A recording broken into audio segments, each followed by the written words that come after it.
after the initial discussion, the internal examiner said, right, that concluded all of their questions that they had.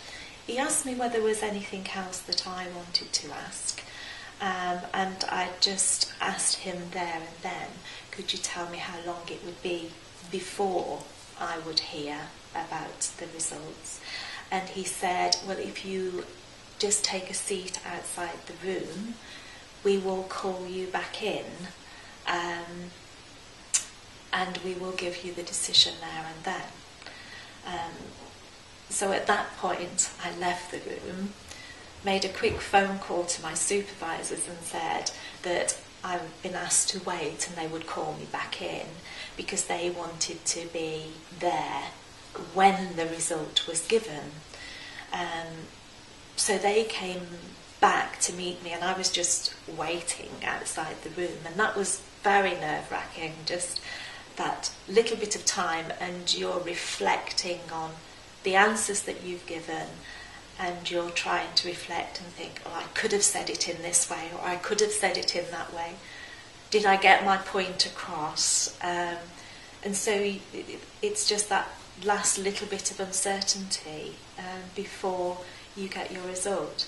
And my two supervisors arrived just as I was called back into the room. When the door was opened again and my supervisors were there, they weren't allowed to come in at first. I was asked to go back into the room on my own to have the result of the Viva, and then they were allowed to join me after I got my verdict from the Viva. So I actually went back in and they told me that I'd been awarded the Viva, but there would be some amendments. And at that point I said, do you mind if my supervisors now come in so that they can hear what the amendments are as well? Because I think at that point I was thinking I'm never going to remember everything that they're going to say to me.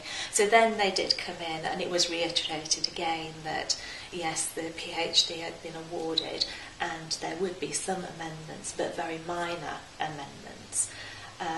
And at that point the internal examiner made it clear that he felt that it would probably take me a week to make the amendments, but he would give me a month because of being part-time.